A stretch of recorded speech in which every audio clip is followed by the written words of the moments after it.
I want to ask him if we'd be talking about this if Emmanuel Sanders had been playing in the games and Demaryius Thomas had not been such a creep. Talking about That's how the my offense question. isn't clicking on all cylinders. Yeah, Demaryius has not had a great camp, guys. Like you said, he's been spending most of it getting in shape, getting in football condition. And, I mean, I've covered veterans like this before. I know Woody has, both you guys have. It just looks like he's kind of going through the motions a little bit.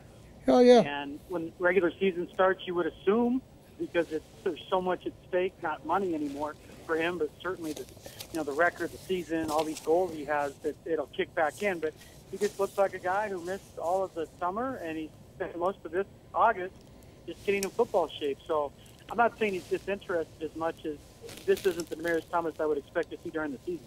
Well, he didn't take his money and go, wow, I'm going to prove to everybody I deserve this money. He took his money and went celebrating for a week or two, and then he blames it on being in Atlanta when he was in Denver all the time.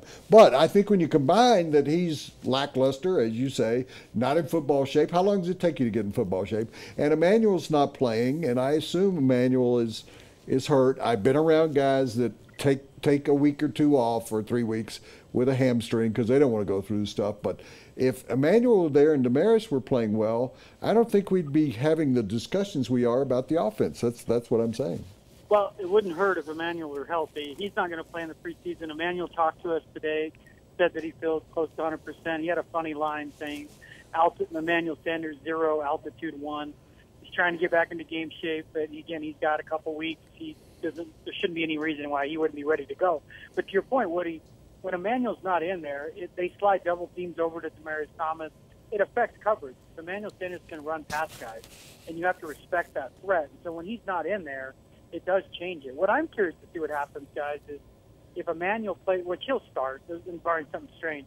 If he starts, I wonder if they'll put him on the outside and put Jordan Norwood in the slot like a Wes Welker type, and Cody Latimer may be struggling to get on the field. Yeah, he has not finished strong either in camp. Yeah, you and I are on the same page, no pun intended, because I said Latimer hadn't played any good. I think Norwood's going to be in the slot. Les, and I'm not speaking for Les, but Les thinks that Emmanuel will slide in. Well, I think there are options, is what I think. Well, no, but I'm sitting here telling you Norwood is a guy that at 6'5", isn't he 6'5"?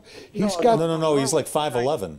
Who was I thinking of as 6'5"? Jordan Taylor is 6'5". Oh, Jordan Taylor, yeah. But Norwood, to me, is a guy that will go across the middle. He proved again the other night. He'll catch the ball. And, yeah, I'm trying to sell Jordan Taylor that he stays as a 6 wide receiver. But let's go back to the slot thing. That's the way I think it'll go, unless you think that, from what you're hearing out there, that they're okay with what Latimer's doing or lack of doing. Well, I can only say this. Gary Kubiak is transparent, as any NFL coach is. He said before the game the other day that Cody Latimer needs to step up. He needs to make big plays.